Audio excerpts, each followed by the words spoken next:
Okay, so I woke up this morning and I realized that there's a lot going on in my head that I haven't really shared with anyone really. And I've had tons of opportunities, Oprah, interviews, to go on a platform and share hardships or just really anything that's going on in my mind. And I really don't think any of that is relevant to getting paid to tell your story. I feel like it's kind of silly. So I'm here honestly just to open myself to others and try to shed a light on if anyone out there has ever gone through hardships or whatever it is, just to put a light on it. And so that person doesn't feel alone, because I really know what that feels like. I haven't honestly shared this openly too as well, because I've always been scared of the judgment and definitely the embarrassment of the whole thing, period, and the skepticism and the cynical people of what and their opinions of what people would actually think. I do think I'm in a place now where I'm a little bit more confident that I can be willing to share openly my thoughts and what I've been through, because I haven't really had that outlet to share completely openly for so long, just scared of judgments, thoughts of other people and what they think or what they may say. And I think it's crucial for my heart and my head to be able to speak openly about it as if anyone else would. Well, the actual conservatorship actually started, I think, 15 to 16 years ago. I was 25 when it started. I was extremely young. I remember a lot of my friends texting me and calling me, and we were extremely close, and they wanted to see me, but by what had happened, I honestly still to this day don't know what really I did, but the punishment of my father, I wasn't able to, see anyone or like anything. And you have to imagine none of it made sense to me. I literally spoke in a British accent to a doctor to prescribe my medication, and 3 days later, there was a swap team in my home, 3 helicopters, and I remember my mom's best friend and my 2 girlfriends. We had a sleepover the night before. They held me down on a gurner, and again, none of it made sense. Literally, the extent of my madness was playing chess with, when it was playing chase with paparazzi, which is still to this day one of the most fun things I ever did about being famous. So I don't know what was so harmful about that. But I remember my mom was sitting on the couch and she said, "We've heard people are coming here today to talk to you. We should probably go, to a hotel or something."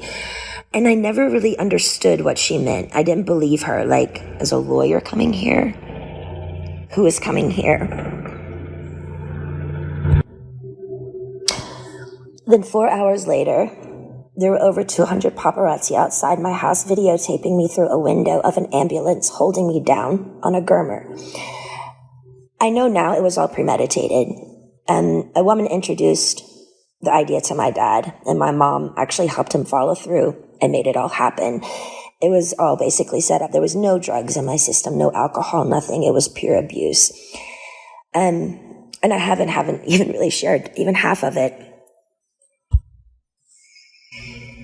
I think the main thing I do remember when it started was my dad's control. He loved to control everything I did. I remember the first day he said, "I'm Britney Spears and I'm calling the shots." And I'm like, alrighty then. My brother was a football player. My dad was really, really hard on him when he was younger, really abusive. And I think when my mom gave him the idea for the conservatorship and his friend, I think he just really regrouped it and made such a really, really overhauling big deal out of it. And it was just really too much. I remember him always being in the office, and my girlfriend was his assistant, and they would just stay in there all day with the door shut, and I was never ever able to leave or go anywhere.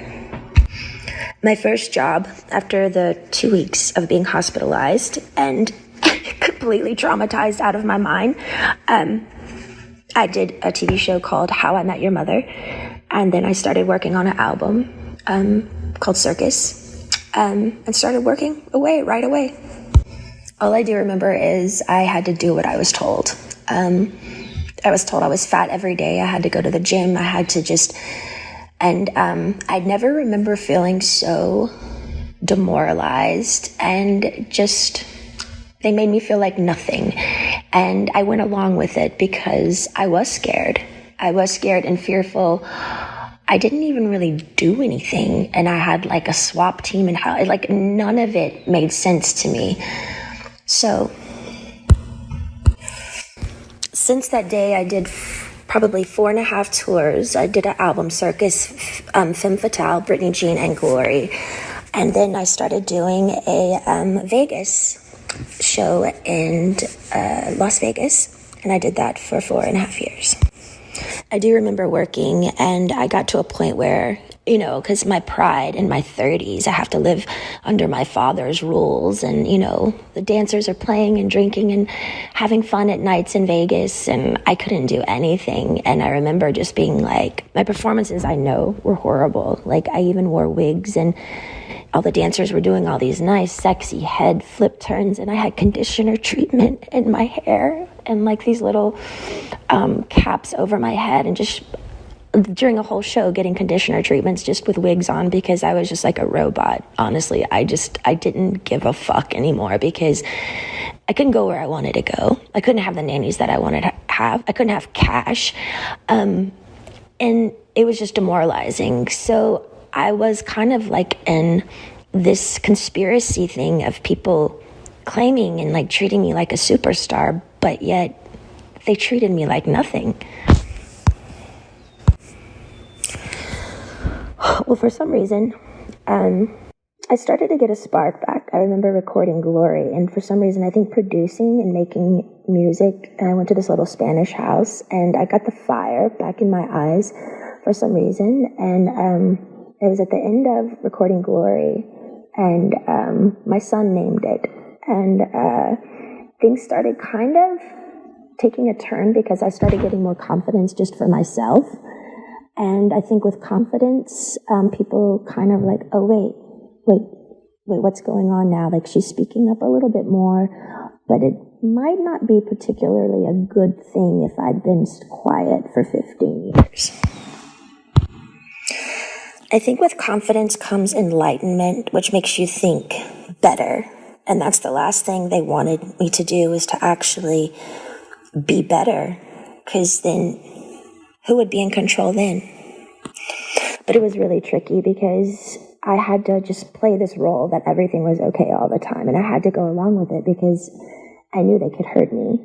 So I'm sitting here like my friends all drinking alcohol and having fun in these parties and had no cash. I literally felt like a nun. My girlfriends from home came to visit me in a spa, and I couldn't even walk into the spa. And they had their feet doing pedicures in the water, and the 3 ices of bottles of champagnes before my show just sitting there. And I wasn't even acknowledged by them, my own hometown friends, when they would come to Vegas. And it was just, it was demoralizing, I will say. You also have to understand it's like, 15 years of touring and doing shows, and I'm 30 years old under my dad's rules.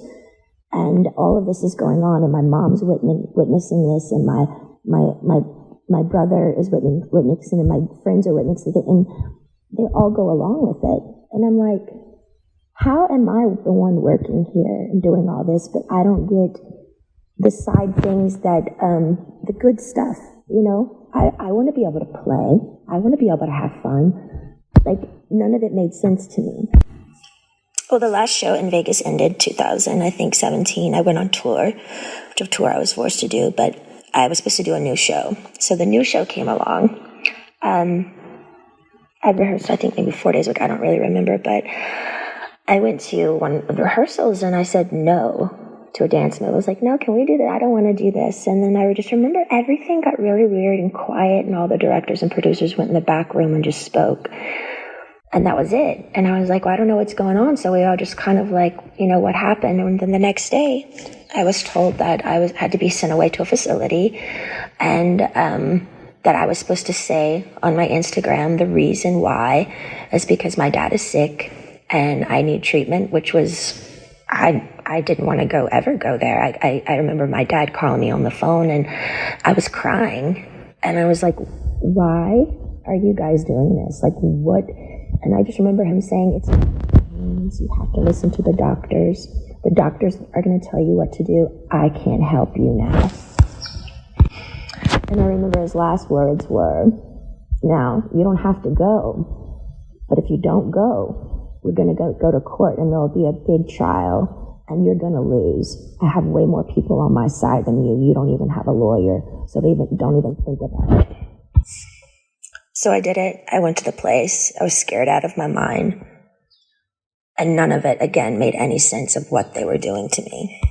And again, I haven't wanted to share this because it's unbelievably offensive, sad, abusive. And honestly, would anybody believe me? I remember the main thing of when I was in that place that my heart felt like it was frozen, like it was stuck inside. And I wanted to scream and I wanted to get out. And I think by a needle and thread, it was the breathing peacefully inward that I missed the most. I felt like I was in a state of shock, almost like when an old person feels helpless and they're literally going from some sort of shock treatment and they can't relax their body because they don't have the answers of why they can't have their own keys to their car and put it in the ignition and walk outside, and their own security guards at every door saying they can't go. Sitting down, drawing 6 galls of blood every week. Weak as hell. And then calling, and my family is in Destin at my beach house. It didn't make sense.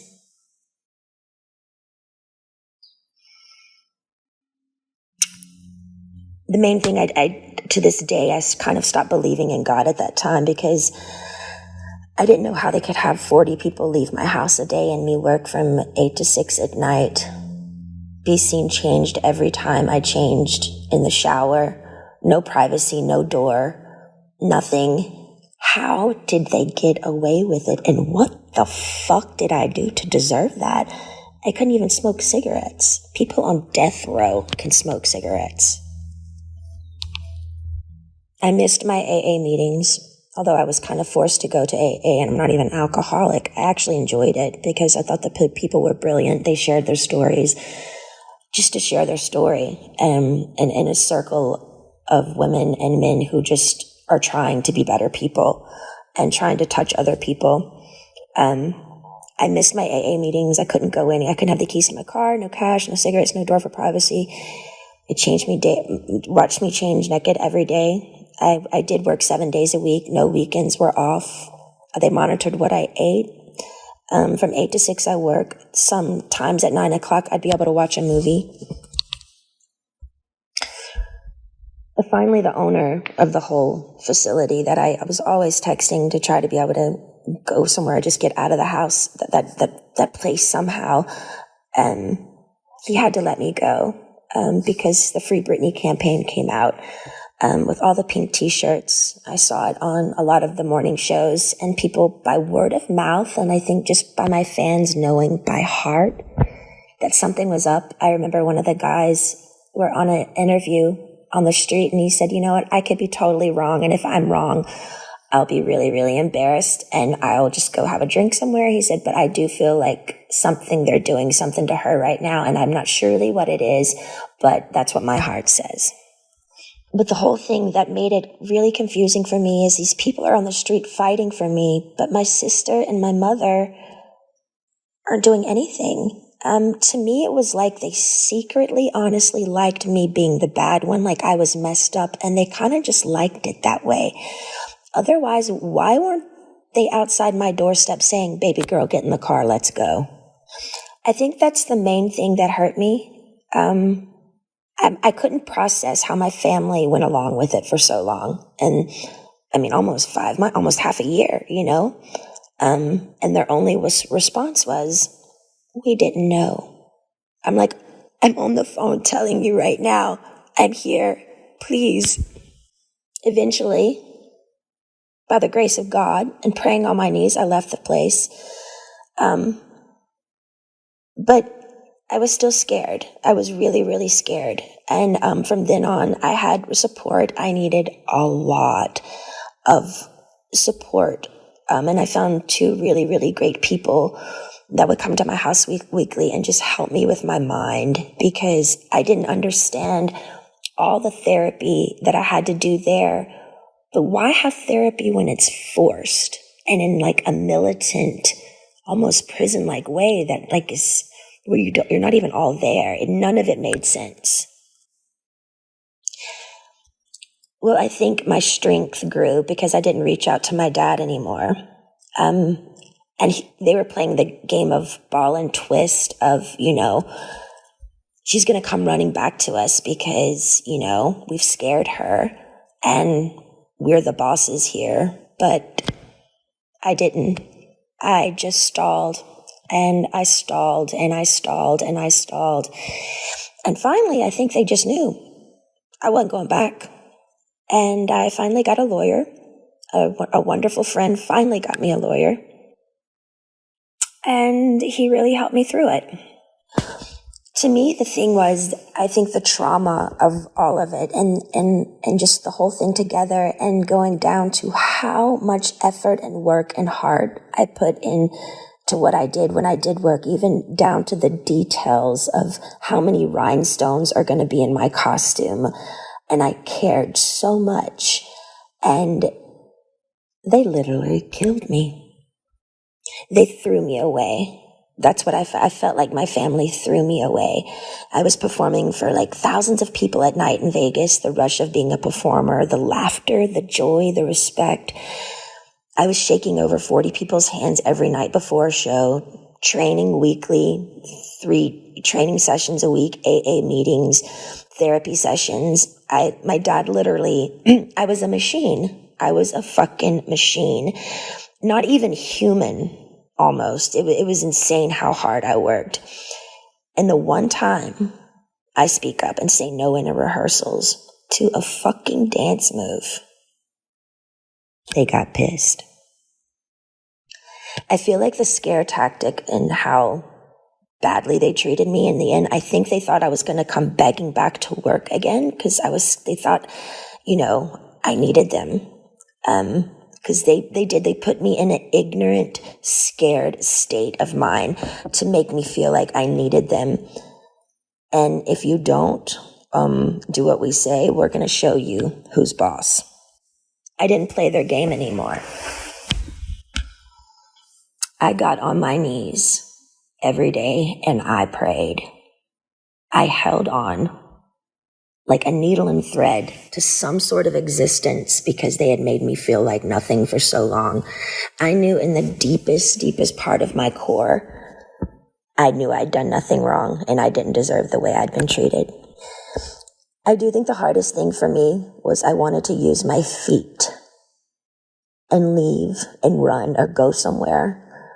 I had to be placed in a chair from like 8 to 6 every day. I couldn't take it. I talked to rabbis. I've talked to grown men about it. And they're like, we don't see how you did it.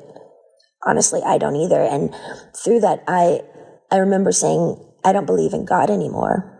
I honestly deserve an award for acting like I was okay every day. I thought they were trying to fucking kill me. I remember one time I was backstage and I needed my inhaler.